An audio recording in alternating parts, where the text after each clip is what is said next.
Porsche 911 GT3 mit Touring-Paket. Ein quasi fast neues Auto. 14.12.2021 wäre er 2-3 Wochen später zugelassen worden, hätte er noch eine 22 im Fahrzeugbrief. Aber ich glaube, da kommt es beim GT3 gar nicht drauf an.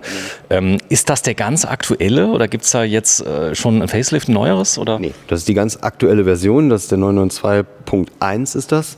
Und das ist die derzeit aktuelle Variante. Es sind Sportwagen, 4 Liter Hubraum, 6 Zylinder nehme ich an, die drin sind und Biturbo.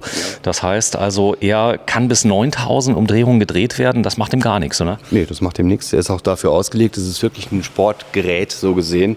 Er sieht zwar dezenter aus, ist aber trotzdem ein wirklicher Sportler. So, die Kühlung, die ist vorne. Ich muss mal ganz kurz fragen, der Kühler ist vorne und der Motor ist hinten. Die Kühlelemente sind seitlich vorne im Stoßstangenbereich. Hier vorne, das ist jetzt praktisch nochmal eine Zufuhr letztendlich. Diese eingelassenen Lufteinlässe vorne in der Motorhaube oder vorne in der Haube. Motorhaube ist ja hinten, aber da ist jetzt praktisch nochmal Luftzufuhr speziell nochmal geschaffen. Ist der Allrad? Nee. Okay, das heißt, ich muss fahren können oder kann ich die Helferlein anmachen und er kontrolliert mich? Guck mal kurz rein, ja, was er drin hat. Hat er PSM drin? Ja, also von der Sicherheitsausstattung ist der komplett. Ne? Aber wie gesagt, er hat einen Heckantrieb hat er drin und die kann ich ganz normal fahren. Er hat ja die Anti-Schlupfregelung, ESP, ASR und was alles gibt von Porsche-Seite. Das Auto ist durchaus fahrbar, auch ohne diese Allradvariante. Ja, ich frage nämlich deswegen, weil es gibt einige Rennvarianten, die so viel PS und so viel Power haben, dass man, glaube ich, erst dann die Helferlein rausprogrammieren sollte, wenn man es wirklich kann. Weil der hat richtig Drehmoment, oder? Also PCM und solche Geschichten kann ich hier bei dem Auto wirklich lahmlegen und ausschalten, um halt wirklich dann dieses pure Fahren zu haben. Aber man sollte es wirklich erst machen, wenn man das Fahrzeug im Griff hat. Das ist wirklich, ja. So, ich gucke mal gerade, was er gelaufen hat. 1162 Kilometer, also keine 10.000, 1.000, korrekt? Genau, richtig. Also er ist nicht so sehr stark genutzt vorhanden, der Wagen vom Vorbesitzer. Ist das meistens so, dass die Fahrzeuge als Wertanlage oft auch gekauft werden? Kommt häufig vor. Also wir haben viele Fahrzeuge, die wir im Ankauf haben, die relativ wenige Kilometer gefahren wurden. So, es spiegelt hier ein bisschen 249.900 Euro. Fahrzeug ist mit einer speziellen Garantie versehen. Es hat noch Werksgarantie, jetzt in dem Fall noch knapp ein Jahr, glaube ich. Oder? Also hat ja 2 Jahre hat er Werksgarantie, das heißt, er liegt jetzt noch bis 12/23 unter der normalen Werksgarantie und kann dann halt approved-mäßig noch mit Garantie versehen werden. Ja, Approved-Garantie bis 200.000 Kilometer möglich? Genau, richtig, genau. Kann ich bis 200.000 Kilometer abschließen und wir machen beim Verkauf normalerweise immer eine 12-monatige Garantie dazu.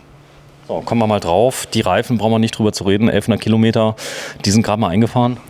Definitiv. Also die werden jetzt nicht am Limit sein. Also da ist mit Sicherheit noch genug Profilierung drauf, um weiterhin viel Spaß zu haben mit dem Fahrzeug. So, das schaffe ich auch nicht, glaube ich, die Reifen auf 1000 Kilometer kaputt zu machen, oder geht das? Ich glaube schon, dass es Kunden gäbe oder Fahrer gäbe, die es schaffen würden, die auf 1000 Kilometer auch zu ruinieren. Aber der Wagen ist jetzt, glaube ich, nicht, das sieht man auch so von der Optik her, jetzt nicht so hart beansprucht worden. Ich glaube gar nicht, ja. Der ist mal ein bisschen gefahren. Sag mal, ist der so tief? Lässt sich das Fahrwerk nochmal anpassen von der Höhe? Ich habe hier nochmal Möglichkeiten der Anpassung, letztendlich durch die Härte, aber sonst kann ich da jetzt von der Höhe her nichts machen. Der ist fix eingestellt, der hat keinen... Ich schaue gerade nach, aber ich glaube, der hat keinen... So, wir gucken mal ganz kurz rein. Also... Hat er nicht. Also der bleibt so, wie er ist. Straßenlage, das ist ja alles original Porsche. Das heißt also alle Modifikationen, der kam so ab Werk, da hat kein Tuner eine Hand angepackt. Porsche ist der Tuner selber, oder? Genau so sieht es aus. Also die Fahrzeuge von Porsche sind so schon konfiguriert, dass sie im Endeffekt schon das Optimum darstellen. Es gibt natürlich dann Kunden, die sagen, okay, ich würde mal gerne jetzt irgendwas anderes am Auto dran haben, sei es Auspuffanlage, Tieferlegung, was auch immer. Ab dem Zeitpunkt ist die Approved halt nicht mehr möglich. Es sei denn, es ist ein Porsche-Teil. Es sei denn, es ist ein Porsche-Teil, was von Porsche auch direkt vertrieben wird. Ne? Es geht darum, alles soll original bleiben, so wie es auch für das Fahrzeug mal bestimmt war. Das war nicht immer so. Also ich kann mir vorstellen, 80er Jahre, da wurde viel getuned. Da wurde viel umgebaut und gemacht. Vielleicht rührt es auch daher, dass man jetzt halt dann gesagt hat, okay, die Autos sind jetzt im Optimalbereich, dementsprechend soll das auch so bleiben. Dafür gibt es aber dann eine Art Werksgarantie, die verlängert wird, approved, nennt sich das Ganze. Da wird das Auto natürlich gecheckt auf Herz und Nieren. Als der reingekommen ist, wie lange braucht man für eine Annahme bei so einem Auto für eine Viertelmillion? Bei euch im Wareneingang nenne ich jetzt mal, also im Fahrzeugeingang. Da ist ja jemand, guckt sich... Ja, das Fahrzeug wird ganz normal von einem Gutachter begutachtet. Das ist natürlich eine umfangreiche Prüfung, weil das Auto auch bei uns im Einkauf halt recht teuer ist. Und da muss halt alles im Endeffekt stimmen. Da wird auch ausgelesen, ob das Fahrzeug Überdreher hatte, jetzt vom Motor her. Was jetzt beim PDK jetzt nicht unbedingt das Problem ist, weil der PDK ist? Das die Automatik ist das praktisch von Porsche, das ist der Doppelkupplungsgetriebe. Und da ist es halt dann so, dass das im Endeffekt nicht so häufig überdreht, wie jetzt ein Schaltgetriebe. Okay, da kann also jetzt nicht so viel passieren. Doppelkupplungsgetriebe heißt, da ist auch eine Fahrdynamik drin, so kann ich es durch Schalten gar nicht hinkriegen, oder? Genau, also das Auto schaltet in der Regel, oder das Getriebe schaltet schneller, als jetzt ich händisch manuell schalten könnte. So, das Dach ist echtes Carbon. Genau, richtig. Warum? Weil es leichter ist und der Schwerpunkt vom Fahrzeug dadurch halt verändert ist und das Fahrzeug ist dadurch halt noch spritziger. Ich glaube, Carbon wiegt zweimal gar nichts, oder? Es wiegt zweimal gar nichts, ist aber halt sehr aufwendig von der Herstellung her. Und deshalb ist das halt immer so eine Sache, dass es dann halt echtes Carbon ist, ist dann halt sehr von Vorteil. Ja. Hängt er am Ladegerät eigentlich? Aktuell hängt er nicht am Ladegerät. Dann fahr ich mal einen Meter vor, ein bisschen nach rechts, sagen wir so nett. Mach ihn mal an, ich will mal hören. Hier ist kein Mensch im Moment in der Ausstellung, deswegen werden wir das jetzt mal riskieren, mal kurz den Motor anzumachen. Abgasreinigung Euro 6 Final, nehme ich an.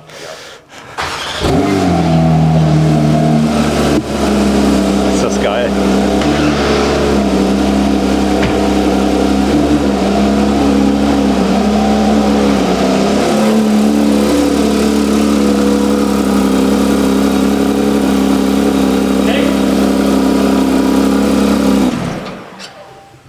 Boah, klingt ja gut. Wir werden heute Nachmittag noch was Besonderes fahren, ein 911, Baujahr 1980. Stimmt das, 911? Das ist richtig, ja. 39 Turbo. 39 Turbo. So. 300 PS. Jetzt klär mich mal auf. Die Reihenfolge beim Quartett. Was hat der GT3 für eine Reihenfolge bei 911? Boah, der ist ziemlich weit oben angesiedelt. Da gibt es dann nicht mehr viel, was da noch drüber kommt. Ne? Also dann könnte ich noch einen GT2 haben im Endeffekt, aber so vom Grundsatz her ist GT3 schon ja, so ziemlich spitze Eisberg. Ne? Was wiegt der ungefähr? Der liegt um die 1500-1600 Kilo. Okay, also ein bisschen Leistung muss er noch haben. Der Motor wiegt ja auch ein bisschen was. Noch mehr Motorleistung geht. Gibt es noch andere Modelle mit mehr Leistung? Es gibt zum Beispiel noch die Turbos, aber die Turbos sind im Endeffekt halt anders ausgelegt. Ne? Also er ist halt ein kompromissloser Sportler, wohingegen der Turbo S eher so die Variante ist, wo man sagt, so Langstreckenkomfort. Ne? Also auch super schnell, aber halt anders ausgelegt. Ne? Hier ist das Ganze ja spitzer konfiguriert. Kann ich den Turbo stehen lassen, wenn ich gut fahren kann auf dem Ring? Ja, von den Rundenzeiten auf jeden Fall, weil das Auto hier halt ganz anders ausgelegt ist vom Grundsatz her. Leichter, oder? Leichter und agiler halt. Ne? Was heißt agiler in dem Zusammenhang? Da ist weniger Flexibilität im Fahrwerk so gesehen. Ne? Also ich Der ist mein, bocksteif, oder? Der ist etwas härter ausgelegt, was halt auch oft dazu führt, dass Kunden, die jetzt sagen, oh, ich hätte jetzt gern so einen GT3 in Touring-Variante, die sagen, der ist aber wirklich sportlich. Ja klar, ist halt ein GT3. Ne? Das ist halt natürlich dann immer so ein Thema. Also ich hatte ja auch mal einen 911, muss ich ja sagen. Ich vermisse ihn jetzt schon, 6-Zylinder. Was mir aufgefallen ist, das ist ein bisschen gewöhnungsbedürftig. Ich war mal in Finnland und bin mal Motorschlitten gefahren. Bist du das mal gefahren? Bin ich, ja. Und da kriegst du ja alles 1:1 mit. Ja. Also wenn da Eis und so weiter. Da musst du mich aber dran gewöhnen, wenn du 60 fährst. Das ist jetzt nicht so, dass du gleich abfliegst, sondern du kriegst es ungefiltert mit. Spürst du die Straße ja bei dir? Ja, auf jeden Fall. Also es ist unvermittelt. Dieses Fahrgefühl, das du hast, das ist halt schon toll. Also es macht halt wirklich Spaß, mit dem Auto auch zu fahren. Also, wobei es ja mit jedem 11er Spaß macht. Aber hier ist es halt irgendwie so auf die Spitze getrieben. Ne? Also wenn man so Fahrzeuge auf dem Rundkurs mal fährt, dann merkt man schon, was da für ein Potenzial in diesem ganzen Konstrukt 911 drin steckt. Das ist also nicht ohne Grund jetzt irgendwie eine Ikone. Es ist ein Sportwagen, der überall gut getragen werden kann. Also es ist so, wir waren ja auf vielen Reisen und so ein, ich sag mal, Porsche auch früher in den 70ern, als der in Amerika unterwegs war, das war jetzt kein Proll-Auto, sondern die Leute fanden die Technik immer cool, fand ich. Also es gab mal eine Zeit, da war das auch mit Cabrio, sind die dann, du weißt ja, war Benetton und so weiter durchgefahren, aber meistens ist es so, wenn du in der Nähe von Stuttgart siehst du ja viele Porsche, da gucke ich immer ganz neidisch drauf, was die da alles schon fahren. Die Leute, glaube ich, die Autos bauen, die stehen zu 1000% dahinter. Ne? Ja klar, logisch. Das ist ja auch eine Familie Porsche. Also das ist im Endeffekt was anderes als es bei anderen Sportwagenherstellern.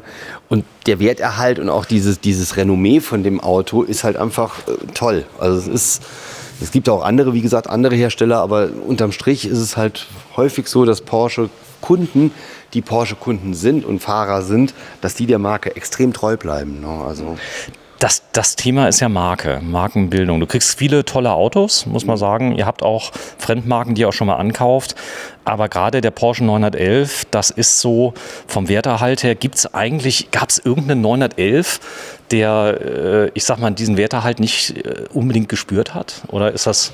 Ja, also aktuell gibt es eigentlich nur so Fahrzeuge wie den 996, sage ich jetzt mal. Das ist dieses Fahrzeug mit diesem Spiegeldesign-Scheinwerfer im vorderen Bereich, der sehr stark auch an Boxster angelehnt war. Das war ja so eine Geschichte, wo man gesagt hat, okay, man muss jetzt halt gucken, dass man halt Dinge aus beiden Fahrzeugreihen dann holt, um dann halt günstiger produzieren zu können.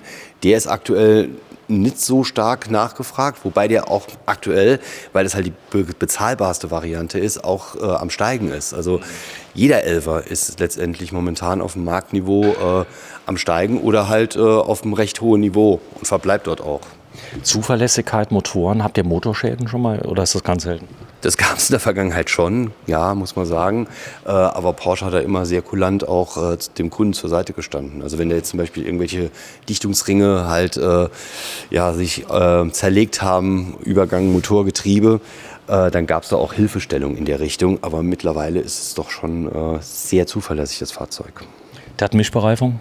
Der hat Mischbereifung, ja. Also die sind auf der Vorderachse sind sie kleiner als auf der Hinterachse. Das sowohl breiter als auch kleiner? Breiter als auch kleiner, richtig. Also hinten hat er die 21 Zoll, vorne hat er 20 Zoll. Hinten ist 315, vorne sind es 275. Und das ist halt so die Mischbereifung jetzt von dem Keramik, Bremsanlage. Ja, genau, richtig, hat er, ja. So, und der ist schön ausgestattet. Du hast ein paar Sachen erwähnt, die würdest du auch reinmachen. Porsche bietet an, dass der Schalthebel aussieht wie ein manueller Schalthebel. Das ist hier eingebaut. Genau, also ja, eingebaut. Also ist jetzt die Ausstattung hier bei dem Fahrzeug, da hat jetzt die PDK-Schaltung, ist also kein handgeschaltetes Fahrzeug. So, das kommt immer so. Genau, ich kann das wählen. Also entweder kriege ich ihn mit PDK oder ich kriege ihn halt manuell geschaltet.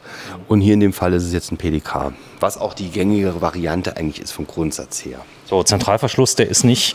Der ist nicht fake, der ist echt, ja. Der ist wirklich original, richtig. Bitte öffne mir mal die Tür. Kann man einsteigen mit einem leichten Hüftschaden? Jo, geht. Einen leichten geht. So, ich zeig's mal gerade. Was ist das für eine Sitzvariante? Also ich frage nur, weil ich habe rechts ein kleines Hüftproblem. Ich gucke mal, ob ich runterkomme. Die Sitzvariante ist jetzt hier, der Sportsitz ist das jetzt hier, mit der 18-Wege-Verstellung ist das jetzt. Und die kann man dann halt dementsprechend auch so einstellen, dass es dann passt. Die Sitzhöhe ist aber trotzdem gegeben. Also ich habe im Endeffekt jetzt nicht die Möglichkeit zu sitzen wie in einem SUV. Das gibt die Dachhöhe schon nicht her. Also man muss halt schon gelenkt sein, sage ich mal, um rein und rauszukommen. So, und das wollen wir jetzt mal testen, denn wir haben den Stefan Konz hier. Deine Körpergröße heute? Heute 1,86. Sehr schön, also ein großer Mann. Steig mal bitte ein. Nee, nicht hier auf der Fahrerseite. Bitte mal auflassen, da komme ich gleich rein, dass ich das sehe. Ich habe ja alle Hände voll. Ach, wie schön. Ja, wir sind im Porsche-Zentrum Saarland. Für alle, die jetzt einschalten, das ist ganz unweit von unserem Sendezentrum, nämlich in der Angela-Braun-Straße. Ihr seid in einer anderen Straße. In welcher seid ihr? Wir sind im Rotfeld. Im Rotfeld, quasi Parallelstraße hier. Stadtteil, das hier ist Malstadt. Und gibt es auch noch was ganz Besonderes. Die meisten kennen es unter, was ist hier, Würth oder Hilti? Beides. Hilti und Würth ist hier, ist beides hier. direkt um die Ecke. Auch die Scherer-Gruppe ist hier mit Volkswagen, also das kennen auch die meisten. Ihr seid schon sehr lange hier. Mittlerweile habt ihr unglaublich viel erweitert. Das Gebrauchtwagenzentrum hier, speziell mit der Ausstellungshalle und allem drum und dran, ist jetzt auch schon, ich glaube, 5, 6 Jahre? Ja, auf jeden Fall, ja, die haben wir. Also, wobei wir jetzt auch wieder kurz davor stehen, jetzt wieder Porsche-gerecht umrüsten zu müssen. Da muss man jetzt halt mal gucken, was da jetzt auf uns zukommt in nächster Zeit. So, ich zeig's mal gerade. Also du kannst die Höhe nicht verstellen vom Sitz. Doch. So, und dann gucke ich mal gerade. Ich kann halt nicht höher stellen, als jetzt irgendwie, also als das Dach hergibt, sag ich mal. Aber echt nicht? Okay.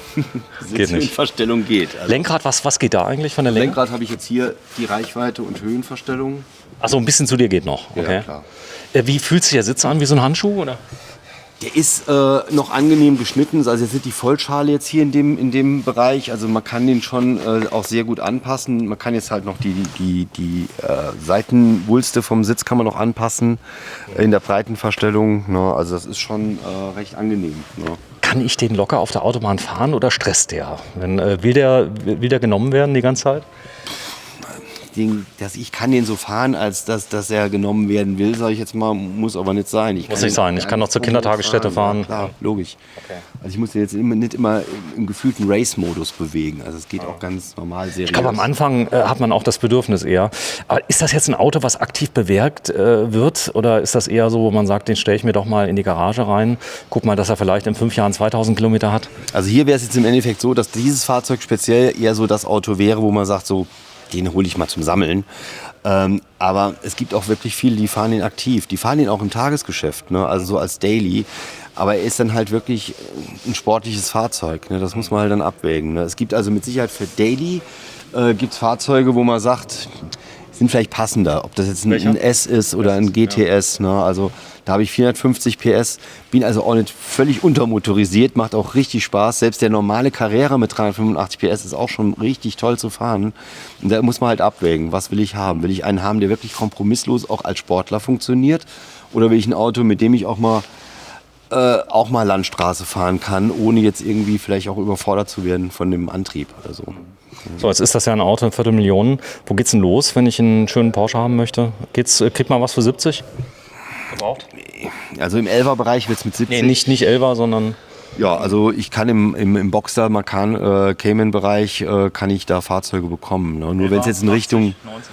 Ja, geht es in der Richtung los. Wie alt sind die dann?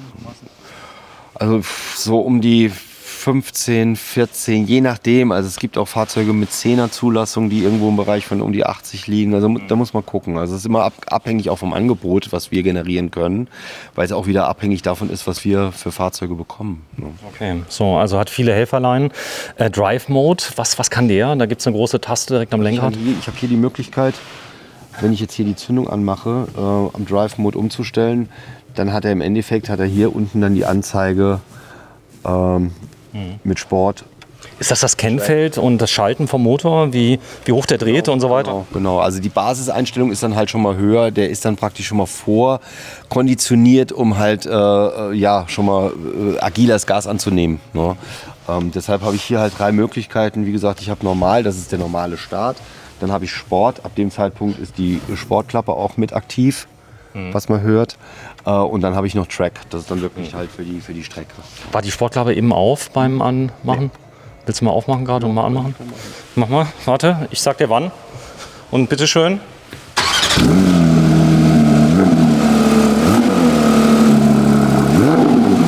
Okay. Danke. Unterschied, ne? Ja. So, ich komme mal zu dir auf die andere Seite. Dann werden wir das tolle Auto mal zeigen. So, und ich habe eine gute Nachricht für alle, die noch 249.900 € haben.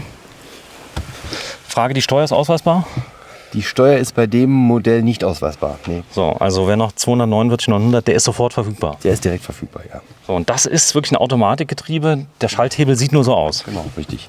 Also wenn ich jetzt hier nochmal von der Zündung her anmache, dann kann ich ihn hier ganz normal in die D-Position, wie klassisch bei der Automatik bringen. Ne? Oder neutral, rückwärts und parken. Kann aber zusätzlich auch noch manuell geschaltet werden, wenn ich das möchte. Indem ich jetzt hier hochschalte und da runterschalte. Das gleiche habe ich dann hier auch nochmal am Lenkrad als Paddelschaltung. Mach mal gerade bitte das Radio aus, sagen wir so nett. Und lass ruhig mal die Zündung mal an. Weil es hat sich doch einiges geändert. Und wenn du gerade mal so das Radio mal ausmachst, dass wir das mal sehen. Es ist alles noch sehr drehzahllastig hier, was die Anzeigeinstrumente angeht. Das ist mir gerade eben schon aufgefallen. Du hast in der Mitte zentral, hast du dein Anzeigeinstrument. Links, das ist schon digital, oder? Genau. Und rechts auch. Also ich habe im Endeffekt rechts und links von dem Drehzahlmesser alles digitalisiert. Sieht aber aus wie gemalt. Ja, also, ist schön. Ja. Ich kann das dann hier auch nochmal umstellen, also wo er mir dann halt in der Mitte nochmal Anzeigen verändert. Ne? Hier kann ich das ebenso, wo ich Rundenzeiten, Navigation, Aggregatzustände, ne, solche Geschichten. Ich habe auch jetzt ganz neu so eine minimierte Anzeige drin, wo er dann praktisch so für nachts, wo er dann wirklich nur noch das Wesentliche anzeigt. Ne? Das heißt, du hast digitalen Tacho, der Rest ist da. Hier vorne hast du nochmal eine Stoßdämpferverstellung. Genau. Was kann die? Genau. Also hier kann ich immer die Härte einstellen. Dann Warnblinkanlage soweit klar, ESP, ESC off. Dann kann ich hier auch die ganzen Traktionskontrollen und so kann ich hier dann im Endeffekt ausschalten, wenn ich ihn wirklich frei fahren will, sag ich mal. Mit einem Knopf quasi. Genau, also ich muss dann hier dann praktisch im Endeffekt länger draufdrücken, dann ist die aus. Und dann, ja. Okay, dann bin ich selbst verantwortlich. Geht ja auch in den Wheelspin, was er jetzt normalerweise halt nicht macht. Ne? Okay. So, und dann hat er noch ein paar Extras drin. Sitzheizung hat er. Sitzheizung hat er, ja. Das ist eine sehr häufig gewählte Option. Sitzlüftung hat er jetzt nicht. Achso, Sitzheizung ist Option. Ja, Sitzheizung ist Option. Okay. Wenn ich Pech habe und nicht gut aufpasse bei der Konfiguration, fehlen Sachen, die wesentlich sind, oder? Wie zum Beispiel Sitzheizung. Aber ihr passt schon auf, oder? Wenn ihr die neue Konfiguration... Bei so supergängigen Optionen wie Sitzheizung ist das Werk auch da hinten dran im Endeffekt. Das heißt, wenn die Option jetzt wirklich fehlt, dann fragen die wirklich, soll diese Option tatsächlich fehlen, also beim Fahrzeug. Das wird dann halt nochmal überprüft. Aber vom Grundsatz her geht mal die Konfiguration mit dem Kunden ja mehrmals durch in der Regel und dann passt das eigentlich. Ja, Porsche hat ja eine neue Kooperation mit Google. Ist die hier schon drin in dem Auto? Die hat er jetzt, ja, hat er drin. Zeig mal bitte Maps. Kurz mal sehen, also Navigation. Und dann, das heißt, du hast unter anderem eine Kooperation mit Google. Kann man auch so eine 3D-Darstellung sehen? Also, dass man... Kannst du machen. Muss ich jetzt noch gucken. Ob der ist aber schon freigeschaltet, oder? Ist ja noch im Transportmodus. Nee, hat er hier. Der hat die 3D-Karte, hat er. Okay. Und Satellit auch unten drunter? Jetzt mal anklicken. Gucken, ob der... Hat der eine SIM-Karte fest verbaut eigentlich? Ja. Hier in dem... Hat er. Da ist die 3D-Karte. Ja. Also, das ist die Google-Navigation. Das ist cool. Sprachsteuerung hat er auch? Ja, hat er auch. Also ich habe hier die Möglichkeit, dann praktisch die Sprachsteuerungstaste zu machen. Oder ich kann über Hey Porsche kann ich auch steuern. Das ist auch möglich. Cool, cooles Auto. Also verfügbar für alle, die noch mehr Informationen haben möchten. Guckt euch Videos an im Netz noch und nöcher. Das hier ist ein Original GT3. Das ist kein... Wir haben mal ein Paket dran gebaut oder so irgendwas. Nee. Gibt's das? Oder jetzt im GT3-Bereich? Nee, eigentlich nicht. Es gibt ein Aero-Paket für den normalen 911er für 992, sieht aber deutlich anders aus. Also das ist ein unverbastelter Original, der quasi 1 Jahr und 4 Monate Zulassung hat. Und 1100 Kilometer auf der Uhr hat. Okay. Cool, ja. Ich würde ja immer noch sagen, komm, wir gucken uns den Motor mal an, aber geht ja nicht. Wie kommen wir denn an den Motor ran? Also die Techniker besuchen laufend Schulungen. Ich nehme an, dass sich auch laufend schön was ändert, oder? Der eine hat Hybrid, der andere so. Ja. Also an den Motor kommt man ran, indem man hinten die Bugverkleidung halt dementsprechend abmacht. Dann gibt es ein paar Anbauteile im Heckbereich, die man wegmachen kann. Dann kommt man schon an den Motor ran. Aber normal komme ich halt nicht dran im Endeffekt. Das ist alles so gekapselt und abgeschirmt mittlerweile. Ich muss auch eigentlich nicht mehr dran als Kunde, wenn ich ehrlich bin, weil das Fahrzeug in die Wartung geht oder gehen muss oder sollte, besser gesagt. Und dann ist im Endeffekt das Thema nur noch Öl nachfüllen. Wartungsintervall, was hat er? 30.000 Kilometer. Oder 2 Jahre. Oder 2 Jahre. Das heißt, also ich kann ihn, wenn ich ihn nur in der Garage stehen lasse, alle 2 Jahre. Sollten wir ihn ab und zu mal bewegen? Weil du hast mir gesagt, jetzt der 1980er, der muss bewegt werden? Genau. Man muss dann manchmal auch so wirklich Bewegungsfahrten machen mit den Fahrzeugen. Das ist, weil nachher haben sie Standschäden dadurch oder es gibt eine Ölundichtigkeit, weil es halt nicht in Zirkulation ist, das Öl.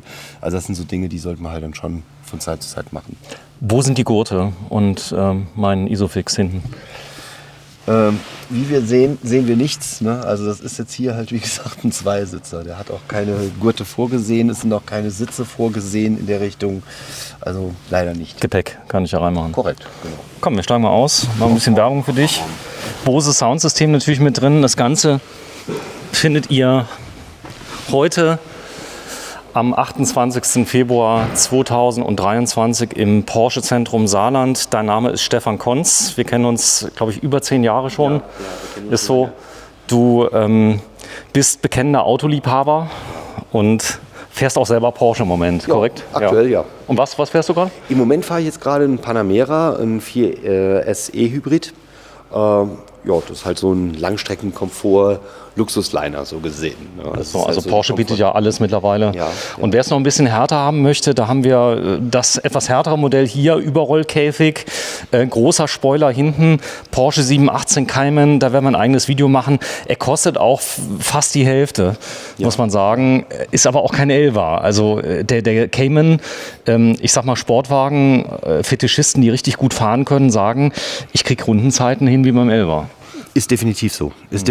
Hat auch 4 Liter Hubraum, 420 PS. Das Auto ist an sich jetzt im Vergleich zum 11er etwas leichter, ist aber auch sehr auf Race ausgelegt. Das ist wirklich ein Auto, mit dem ich sehr sportlich fahren kann. So, wenn wir ein Video machen, 133.900 €. Wir sind im Porsche-Zentrum. Wie kann man dich erreichen? Wenn wir mal ganz kurz rausgehen, können wir es ja mal zeigen. Also wenn ihr reinkommt, da drüben ist der Neuwagenverkauf. Genau. Und wenn du mal kurz öffnest, bitte. Gerne. Gehen wir mal raus. Das ist der Neuwagenverkauf und du bist hier quasi im Gebrauchtwagenzentrum. Da bin ich zu finden, aber als Porsche-Verkäufer hast du ja die Möglichkeit, beides zu verkaufen. Also ich kann Neu- sowie Gebrauchtwagen verkaufen. Das ist bei den Kollegen drüben im Neuwagenbereich genauso. Die können auch Gebrauchtwagen vermarkten. So, du hast auch vorher Neuwagen gemacht, Ja. muss man dazu sagen. Kennt sich da aus. Die Individualisierung bei Porsche ist ja enorm. Das heißt, jeder Kunde kann sich seinen eigenen Porsche quasi zusammenbauen, bis zum Exzess, oder? Genau, das macht auch eigentlich jeder. Also das ist auch das Tolle bei Porsche, dass man sich das Auto wirklich so lange individualisieren kann, bis es zu 100% passt. Das ist toll. Also Jetzt habe ich ja jetzt hier nicht, da hat schon einer die Arbeit für mich gemacht. Würdest du sagen, der ist schön ausgestattet? der GT3 auf jeden Fall, aber das ist halt immer das Thema, das muss halt passen. Nur die Frage ist, was wäre die Alternative? Wenn ich jetzt versuche, mir einen zu bestellen, wird es ja momentan fast unmöglich. Ungefähr Lieferzeit? Im GT3 Touring ist momentan das Problem, dass der gar nicht mehr so richtig bestellbar ist aktuell, weil wir gar nicht wissen, wohin die Reise jetzt geht. Als nächstes Modell wird die GT3-Version kommen in der Variante 2 vom 992 Folgemodell Facelift. Und da muss man abwarten, welche Zahlen da auf uns zukommen. Ne? Irgendwas wird elektrisch, habe ich gehört bei euch, oder? Bei den Sportwagen. Es gibt bei den Sportwagen eine Teilhybridisierung ab dem Facelift-Modell, ab S-Variante, so wie es ausschaut aktuell. So, sehr schön. Ja, vielen, vielen Dank, Stefan Konz. Gerne. Deine Rufnummer hier in Saarbrücken? Ist die 0681 988 1657. 988 1657 in Saarbrücken, 0681 988 1657. Stefan Konz, vielen Dank. Bis zum nächsten Video. Ich bin sehr gespannt auf den Cayman. Tschüss.